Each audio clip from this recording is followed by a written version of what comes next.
Yo les gens, j'espère que vous allez bien, je vous retrouve aujourd'hui pour une nouvelle vidéo dans laquelle on va parler un petit peu de Test Drive Solar Crown. Ça fait un petit moment qu'on n'a pas eu l'occasion de parler de ce jeu puisque les développeurs, KT Racing et l'éditeur Nikon sont assez discrets depuis le mois d'août. La dernière fois qu'on avait eu des news à propos de ce jeu, c'était pendant la conférence Nikon Connect de août 2022 et effectivement, comme d'autres, je pensais qu'on devrait attendre une prochaine conférence Nikon pour avoir plus d'infos sur le jeu, sauf que bah non, il y a eu une interview de Alain Jarniot qui est le directeur créatif de chez KT Racing, et dans cette interview qui concerne plus largement KT Racing, on a eu quelques détails, quelques informations supplémentaires sur Test Drive Solar Crown dont on va parler aujourd'hui dans cette vidéo. Je rappelle que pour ceux qui n'ont pas entendu parler de ce jeu ou ceux qui n'ont pas eu la chance de jouer au premier TDU, un TDU 1 ou TDU 2, qui étaient franchement des masterclass dans leur style, que voilà, le principe de Test Drive c'est de proposer un jeu de course open world centré quand même sur le lifestyle et sur la passion automobile, où on a effectivement une base commune avec les autres jeux de ce style-là, donc en gros de la course dans du monde ouvert avec des modes de jeu assez classiques, mélangés avec un côté un peu RP, un côté un petit peu lifestyle, avec la possibilité d'acheter des maisons, de pouvoir les customiser, de pouvoir aussi acheter des garages pour y stocker nos voitures, de les organiser un petit peu comme on veut, mais aussi un système de concessionnaires dédié à chaque marque. Par exemple, si on voulait acheter une Alfa Romeo, il fallait se rendre dans les concessionnaires Alfa Romeo, il y avait le hall d'exposition Alfa avec les modèles exposés, la possibilité de choisir les finitions intérieures,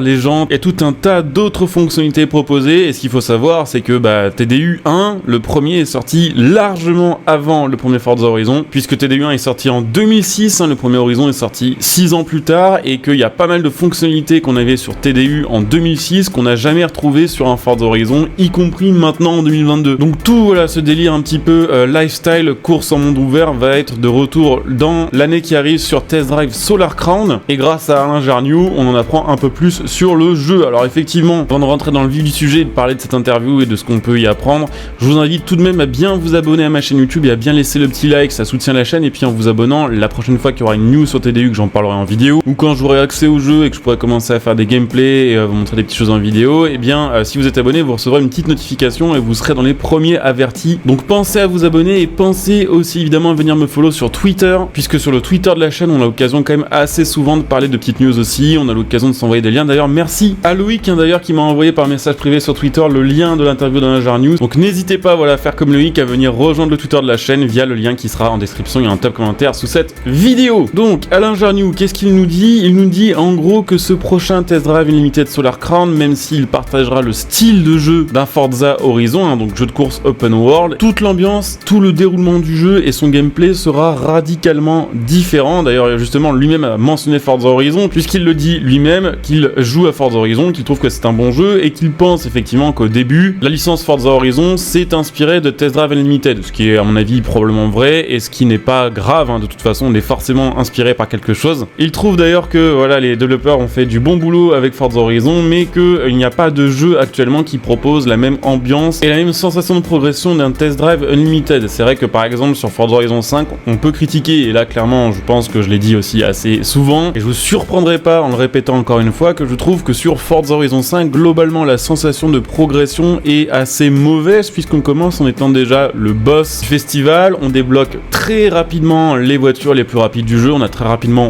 beaucoup d'argent, ce qui d'un côté est cool puisque ça permet à un grand nombre de joueurs d'avoir accès à toutes les voitures qu'ils souhaitent relativement rapidement, mais que malheureusement avec cette progression ultra rapide et toutes ces voitures qu'on gagne par paquet, on n'a pas vraiment l'occasion de s'attacher à un véhicule en particulier, à part voilà si vous avez vraiment un modèle que vous appréciez en vrai et que vous appréciez aussi sur le jeu, mais globalement le jeu vous pousse à changer rapidement de voiture assez fréquemment, et on n'a pas vraiment la possibilité de rouler des centaines de kilomètres avec une voiture, de la connaître par cœur et de l'apprécier pour ses sons, pour sa conduite, pour sa customisation. Et là-dessus, Alain Jarniot semble être d'accord, puisqu'il le dit lui-même sur Forza Horizon, vous faites un wheel spin et vous gagnez une, deux, voire même 3 voitures, quand vous avez de la chance sur les super wheel spin, ou alors vous complétez une course ou une mission et vous débloquez une nouvelle voiture. Vous aurez beaucoup de voitures dans vos garages, mais vous n'aurez pas spécialement entre guillemets mérité ces voitures-là. Il dit ensuite que sur Test Drive Unlimited, il y aura moins de voitures. Bon, ça c'était relativement évident, je rappelle que Forza Horizon 4 quand même à la fin de sa durée de vie, il avait quand même 750 voitures, donc c'était sûr que sur TDU on n'aurait pas 750 voitures, mais par contre même si on a moins de voitures, chaque voiture sera unique et chaque voiture aura son feeling et ses avantages et ses inconvénients évidemment, ce qui améliorera la relation des joueurs avec leur voiture puisqu'ils l'auront vraiment choisi, ils auront farmé entre guillemets pour acheter un modèle, ils s'y habitueront, ils l'apprécieront, ils passeront du temps à le conduire, à l'améliorer, à l'utiliser en multijoueur contre ou avec d'autres joueurs. Honnêtement, je trouve que c'est plutôt une bonne idée, j'en avais déjà parlé aussi, mais je trouve que globalement sur Forza Horizon, il y a presque trop de voitures, et ce qui, dans un sens, est encore une fois très cool, puisque ça permet d'avoir énormément de variété, et que chacun ait un petit peu les voitures qu'il préfère, mais d'un autre côté, je préférais parfois qu'il y ait un peu moins de modèles, mais que chaque modèle ait vraiment son feeling, et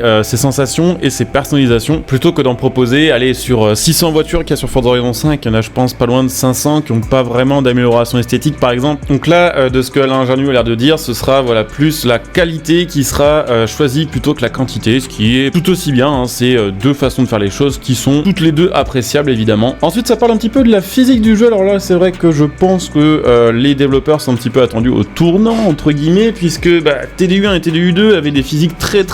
différentes. Globalement la physique de TDU1 était un peu à l'ancienne mais était quand même relativement réaliste et reste jouable complètement au volant. TDU2 sont partis dans quelque chose d'un peu plus vivant en termes de physique, mais avec parfois des choses assez bizarres, hein. Les 4 roues motrices étaient quand même assez chelou à conduire, les propulsions partaient vraiment très vite en drift. On sait pas trop ce que ça va donner justement sur ce prochain TDU, tout ce qu'on sait c'est que KT Racing, ils ont quand même fait beaucoup de jeux de course, qu'ils ont beaucoup d'expérience et qu'ils ont fait des jeux quand même relativement réalistes. Et Alain Jarniou le dit lui-même, l'idée c'est d'être plus simulation qu'un The Crew ou qu'un Forza Horizon qui sont quand même assez arcade, et ça fait plaisir à entendre. Il dit également que une partie du plaisir de conduite c'est d'avoir une physique réaliste mais pas trop simulation non plus. C'est vrai qu'il faut pas non plus partir du côté complètement simulation hardcore, ce qui perdrait clairement une partie de la fanbase et ce qui transformerait au final un peu ce TDU en jeu de niche malheureusement. Mais évidemment, comme sur les précédents TDU, vous aurez la possibilité, donc nous les joueurs, de désactiver ou d'activer des aides de conduite plus orientées simulation encore. Donc côté voiture et côté physique, ça sent très bon. Ensuite ça parle un petit peu de la map, effectivement on le sait, la map ce sera Hong Kong Island et ce sera beaucoup plus petit que la map qu'on a eu sur TDU1 ou TDU2. Les maps de TDU1 et TDU2 étaient quand même assez gigantesques. La map de TDU1 c'était aux alentours des 1500 km² et puis celle de TDU2 c'était aux alentours des 500, en sachant qu'en plus au TDU2 on pouvait rejouer sur celle du 1, donc on avait au total 1700 km² de map, ce qui était énorme. Mais il faut le dire, notamment sur TDU1, la map donc de Oahu, qui est une des îles de l'archipel d'Hawaï, était quand même assez peu détaillée. Il y avait vraiment des grandes zones de forêt où il y avait très peu de bâtiments, et puis globalement dans les villes il y avait beaucoup de réutilisation de quartiers, de bâtiments. Là donc on aura une map qui sera bien plus petite, on parle d'à peu près 75 km², donc la taille de la map de Forza Horizon 4 en gros. Alors effectivement la Jarniou sait que les fans sont un petit peu inquiets de retrouver une map quand même beaucoup plus petite que celle des précédents, mais il veut rassurer les joueurs en disant que par contre la map sera beaucoup plus détaillée évidemment que celle qu'on a pu avoir sur nos précédents jeux TDU. Il le dit lui-même d'ailleurs, il dit que l'île d'Oahu c'était effectivement beaucoup plus grand, mais que 80% de la surface de la map c'était des routes de campagne ou de la forêt quoi. Là en 77 km², on aura au final quelque chose de beaucoup plus varié, avec par exemple au nord un mélange de quartiers d'affaires avec des buildings ultra modernes, avec un petit peu des quartiers plus pauvres, ambiance un petit peu à l'underground. Et puis effectivement si on va plus au sud de la map, on a plus de végétation, plus de jungle entre guillemets et plus de plages. Je rappelle que cette map là c'est la copie conforme de la vraie île de Hong Kong, que c'est pas genre juste une île qui a été prise on va dire comme exemple et dont les proportions ont été diminuées, c'est vraiment copier-coller, donc on retrouvera les mêmes rues, les mêmes bâtiments, et ça c'est quand même très cool, et c'est vraiment un souhait des développeurs de proposer une île ou un lieu en tout cas reproduit à l'échelle 1/1 sur TDU. Ensuite ça parle un petit peu de trailer et de gameplay. Il est vrai que pour l'instant on a eu des trailers en CGI qui ne sont pas vraiment des gameplays où on voit pas vraiment la réaction des véhicules, on voit pas vraiment le rendu graphique non plus. Effectivement beaucoup de fans et beaucoup de gens qui attendent le jeu attendent vraiment de voir du gameplay pour savoir s'il y a vraiment une bonne raison de se hyper ou pas pour ce prochain TDU. Et il le dit lui-même, en gros il dit qu'il sait que les gens attendent de voir plus du jeu et que de leur côté ils aimeraient pouvoir montrer plus, mais que pour l'instant le jeu est toujours en développement. Et il précise ensuite que avant de montrer du gameplay, il veut vraiment que le jeu soit prêt, de sorte à ce que les fans ne soient pas déçus et qu'on n'ait pas un gameplay dans un trailer qui ne serait pas le reflet de ce qu'on pourrait trouver sur le jeu final. Dès que possible, ils nous en montreront plus. Il peut pas vraiment nous donner de date, mais il sait que ce sera le plus rapidement possible. Et à la fin de l'interview, il le dit lui-même, et ça je pense que ça fait vraiment plaisir à entendre, et c'est un choix qui devrait être fait par beaucoup plus de studios et par beaucoup plus d'éditeurs. Ils veulent vraiment que le jeu nous fasse kiffer, ils veulent vraiment nous présenter un jeu qui sera bon et beau. Ils veulent que le jeu soit un succès parce que le jeu sera bon tout simplement simplement, et ça prend du temps, et le temps ils le prendront. Donc en gros, tant que le jeu ne sera pas à 100% prêt, le jeu ne sortira pas, on n'en verra pas beaucoup plus, mais par contre le jour où il sortira, on sera sûr qu'on aura un truc fonctionnel, qu'on aura un truc qui sera beau, qui sera probablement moins buggé que la plupart des jeux qui sont développés en 1 an ou en 2 ans et qui sont sortis rapidement sous la pression des éditeurs. Et clairement, je pense que c'est une bonne décision, même si effectivement on est tous impatients, on a tous envie d'y jouer le plus vite possible, je pense qu'on sera content au final d'avoir attendu peut-être 6 mois ou 1 an de plus avant de voir des images du jeu ou de pouvoir y jouer, mais de jouer à un produit fini plutôt que de l'avoir 6 mois plus tôt, d'avoir un truc qui a besoin de 6 mois de mise à jour avant d'être correct, et que ça nous laisse un mauvais souvenir en tête. Donc perso, très hâte, mais effectivement, voilà. On n'est pas encore à la sortie, il faut encore un peu de patience, et je pense que quand le jeu sortira, ce sera un banger. Donc très hâte de voir plus de news, mais voilà, il faut se calmer, voilà, il faut pas trop se hyper non plus.